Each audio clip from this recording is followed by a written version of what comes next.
What's good, you sexy mother people? Welcome back to Henchgate with the YouTubers Right. I'm Jared. Right. Hey yo, it's Monday. You know what that means. It's time to review the new episode of Armorsaurs. I'm trying to make it sound like I'm doing superhero time, but either way. So yeah, let's get down to it. Y'all know the drill. Be sure to give this video a like, share, subscribe to the channel, hit the little bell icon, notify post videos, and go out. Follow up my sweet shit. Gotta give them to ears. So we start this episode off in what is essentially the danger room for the Armorsaurs verse. And like, yeah, Dr. Chandler, he gets a kick out of torturing these kids. He's like, hey, yeah, we gotta just let them sink or swim. You can do this, kids. Yeah, it's not gonna hurt you, but at the same time, it might hurt you. Man's a psychopath. But like, yeah, I mean, I get it. You know, they gotta train up because they're not trained soldiers, and these suits protect them enough so like they can train in these rooms and it won't really affect them much. But Paloma is she's just having a whole bunch of trouble. She's not really getting the hang of it. She doesn't feel like she's cut out for it. So obviously she feels like she's holding them back. And even they all agree. Even her own sister agrees to that. Obviously, Dr. Chandler's like, yeah, you don't see me, but I'm in the room and I'm raising my hand that you suck. Dude, the fuck? These are new rookie heroes. You gotta give them some leeway. But this guy got no social cues.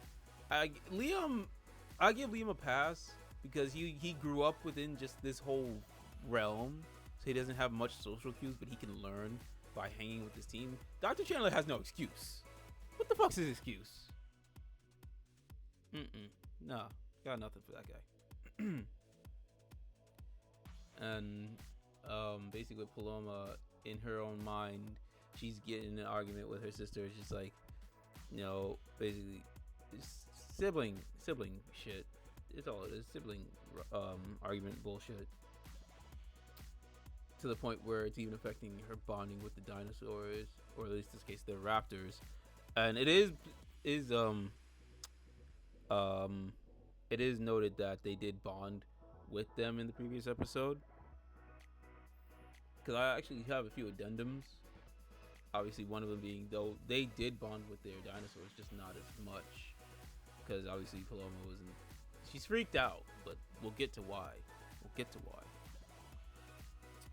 So yeah, no. Few addendums. Liam, we learned he wears glasses because of his anxiety. I already said that he grew up within this system, so I'm sure in time he'll learn to loosen up a bit. I wanted to assume that Switchblade might have been like a former pilot, because he apparently still knows June somehow. I mean, not June, but Sue. Or Sue and June. He knows them. But I think this episode kind of defeated that. This episode fucked that up. I fucked up that theory, but okay, moving on. The blasters that they used in the last episode, it sounded like some Star Wars shit. Like, they sounded like Star Wars blasters. So, I mean, alright. You know, recycling Disney stuff. I don't know why I wrote this down. But yeah, we learned. Actually, we got the dinosaur names. We got Ajax, the T-Rex, Cobalt, the Triceratops, and we got Pulse and Blaze, the Raptors. Now we're just waiting on one more, the Pterodactyl.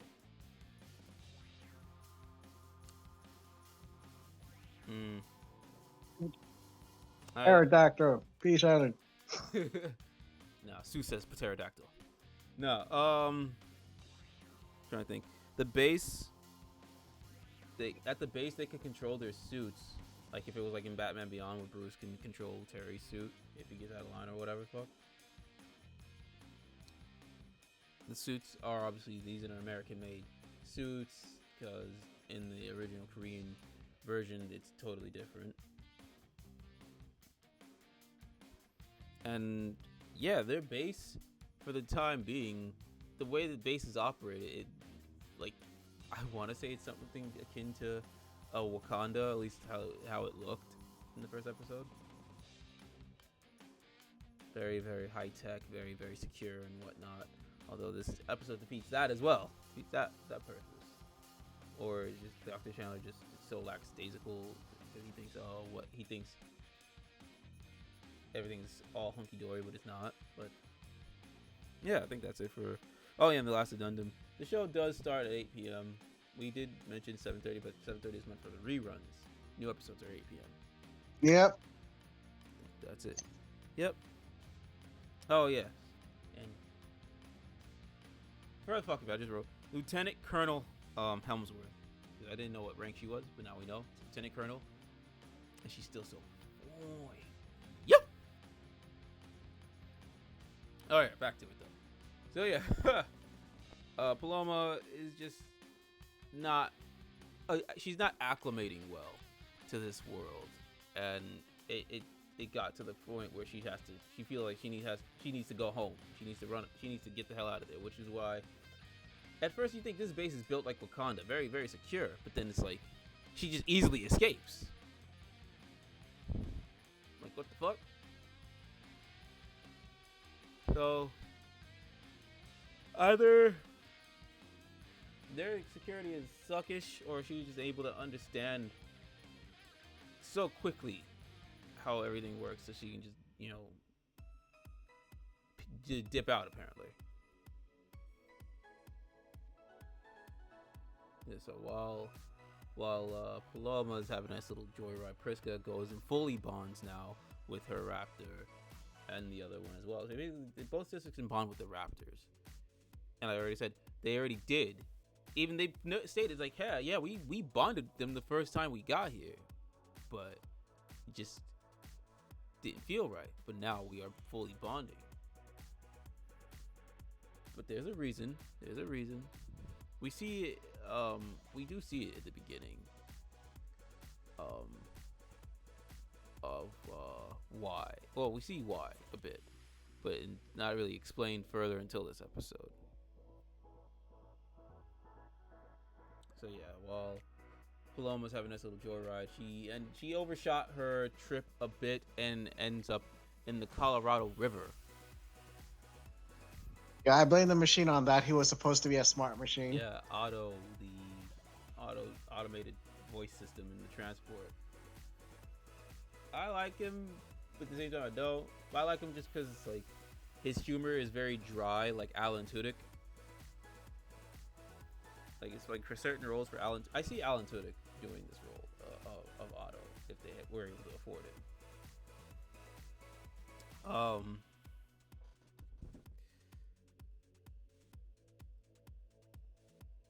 So we're over here like, oh, how are they gonna save Paloma?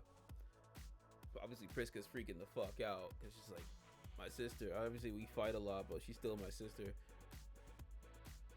I'm gonna get to that whole plot point at the end of the review, but like, yeah, no. So TJ and Liam go off and trying to save her, and they dealing with these Gator robos that obviously is really good. Like,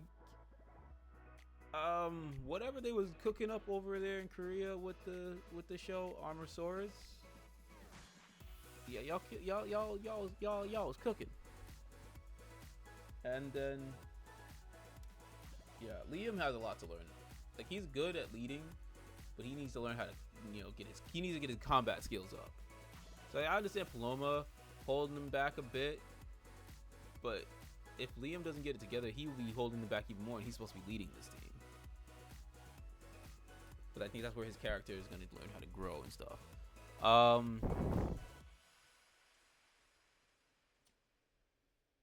So me and Ryan watching this, we're like, yo, where's the Plesiozord Zord? What's the Mesazord? Mm-hmm. But they're like, nah, we got one better. We got armor for you to go underwater with. So I'm like, okay, that's pretty fucking cool. And not only do they got that, Priska's like, nah, I'm gonna go save my sister. I'm gonna get armored up with my raptor. We gonna get my sister. Because, obviously Paloma's like, that one aquatic dinosaur, the mission on the good guy's side. I say the villains are more prepared than them. Yeah, we were thinking we're gonna get the pterodactyl, but that's more of a, I think, in the next episode. Yeah, like I said, It's going fast, but like it's a good thing they're not going too fast. Well, actually, they might be going a little too fast, but whatever's. Yeah, I'm gonna talk more about that in a bit. But yeah, so they so they do go underwater. So it's like, okay, that's all that. We don't need a Mesazord. So we don't need a Mesazord necessarily. Yes, you did. They 100% needed They one. did, but the bad guys already had it. That's their fault for not being prepared. I'm in tears laughing because it's like, yo, where's the Mesazord? And I'm thinking about it like, oh, Rear Soldier aired like in like 2019.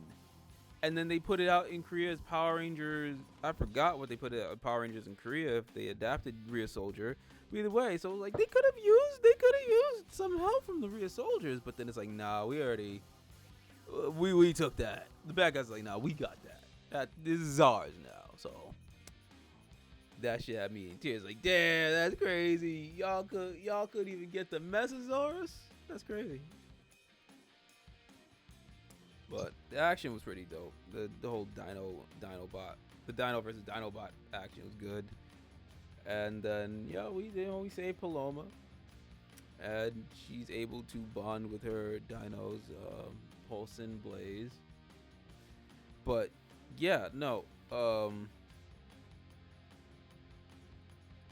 See, I thought that Switchblade was a former pilot, but he's like, nah. We're gonna use we're gonna triangulate the distance from where the ship came from, from where Paloma had landed in the Colorado River to where it had started, which is the base. So they're gonna find their way to the base. So I think, okay, so he was never a pilot. He just, what is he just on hate? He's just a hating ass bitch. Is that what he is? Just a hater? I mean, Lord Hate? oh my God, was it like wander over? Lord Hate. Yo, shout out Wander Over Yonder. Oh, God, that show was so good. But yeah, so Paloma over here having her doubts because, like, obviously it makes sense. Like, she feels like, oh, she's letting her team down. I guess in reality, to some people, being a hero of the world would weigh on some people. Especially if it's coming out of nowhere. It just thrusts upon you, and like, you just wanted to live a regular life. But how are you supposed to do that now? So it's, some may revel in it, some may not. Not everyone's the same reaction. She wanted just a regular life. But she's a lot more capable and a lot smarter than she's given credit for. Because she just wants to be a regular. I agree. She wants to be a regular Valley girl. She wants to be a stereotypical Valley girl. She just wants to live a regular life, but there's more to her than meets the eye. And Transformers. But yeah, like, there's more to her character, and she obviously is learning to accept that of herself. Obviously, she loves her sister. She loves. Well, I can't say anything else, but she loves her sister, and she's willing to give it a shot. Now.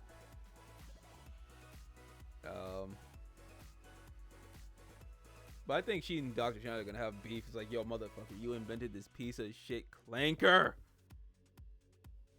You created this piece of shit clanker, and he's just as annoying as you. He's like, I don't know what you're talking about. I feel very proud of this invention. It's like, he's a dumbass. And like,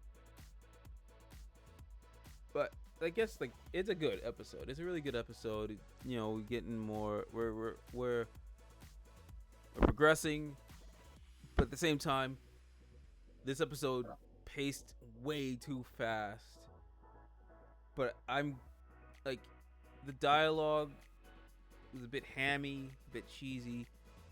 I don't think it's the dialogue; it's the way it was directed, and like, it was mostly how it was directed, and like, it just didn't give it a chance to slow the fuck down. Take a breather. I'm not saying we don't need HBO levels of dialogue and acting, and directing, but I'm just saying, like, take a beat. Like if Gojuger, which is a whacked out season, can take its time. Gojuger could take its time and have slow moments, slow character moments. I believe we could do that here in Armorsaurs. And I know that's what they're trying to go for, So but it's just too fast. But I know this is for a younger yeah. audience, but at the same time, don't talk down to your younger audience. Don't do what Power Rangers did and just made it seem like, oh, they're all just babies. We just gotta hold their hands like such. No, don't do Nah, that. it's because of the new gen. They're all iPad kids with very short attention spans. Nah, I don't Yeah, believe they that. did it. I don't believe that. But I believe give them more credit. Give them more credit. Take some time to just slow it down, and then just let it breathe. Settle in the moments for a bit, and then go. And I'm saying that to move forward, and even towards the next season, because I know they're in production now. So they definitely have a chance to learn from their mistakes from now to then. Obviously, like I said, we're gonna give this a benefit out. It's early days. Maybe like after a good bit, they started to really gel with their roles and gel with what they're doing. To be like, especially in the direction. The direction most likely would have gelled to be like, all right, this is how we can do it. We did it like this. We could tweak a few things and go forward from there. That's my assumption. I'm hoping that's what it is. Again, it's pretty good. Just take a beat. Just take a beat. Take a pause for the cause. I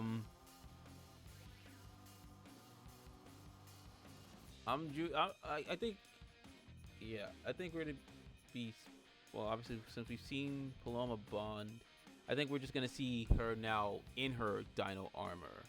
I mean, her and her dino with the armor, and then I think next episode will mostly be June finally getting his dino, so we can finally have all 5, so we can really get to it. So this is early days. This is mostly just a setup.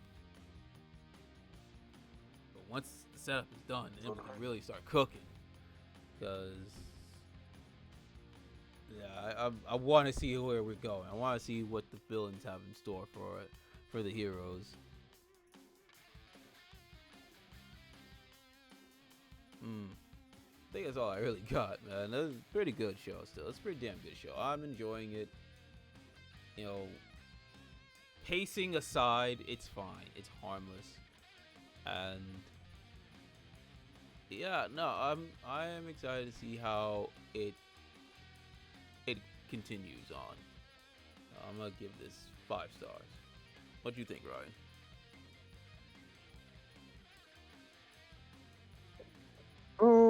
I would say a little bit too early with the conflicts. That's all I can say. Like I guess they're trying to pull up the characters. I guess all of them as soon as possible. But like I said, pacing issue for me. Yeah. See, I don't think the conflict was unwarranted. I think it was fine. It's just the way it paced itself. It could have definitely. And I agree with his problem not bonding with his brother's Triceratops. Now we're adding the sister drama to it, which they probably resolved already, but still. Yeah, I think it's just how they structured it. Could have just, the pace, the way they structured it is fine. It's just the way it just went too fast. But it is what it is, man. Like I said, it's fine. We're only like, what is it? I don't know how they're gonna structure this episode 2 or 3 because they split the first 2 episodes into like individual episodes. Nah, they said it's episode 2 because then next week says it's episode 3. So we're gonna roll like that. So I guess we'll call it episode 2. Fuck it, we ball, right? It's episode. Yep. Yeah, it is what it is. But yeah, like I said, learning curve. Let's see how it goes moving forward. Before I forget, Lieutenant Colonel Helmsworth. Okay. Lieutenant Colonel Helmsworth. Call me. You. Okay, now I'm done. Does not get enough respect, unfortunately. She needs more Like, love and oh, respect. you better change that. She's gonna snap one day, and you're We not love gonna her. like it. We love her here. We love her here. We respect her in many of ways. Armorsaurs, I'm not gonna lie, it's getting a bit interesting. I'm gonna be for real, but what do you guys think? Sound off in the comments down below. And while you're at it, be sure to check out all of our other content. We do reviews for Digimon. That should be up now, episode 3 of Digimon Beat Break. We got Superhero Time. We got Letterkenny season 10 out now. We're working on a new episode of K-pop Music Mondays. We've got a special video in the works, and we've got Casper, Friendly Ghost, coming out on Halloween. Stay tuned for all that and then some. And obviously, we'll be doing more Armorsaurs every week. So yeah, that's gonna be fun. We'll catch you guys later. Peace.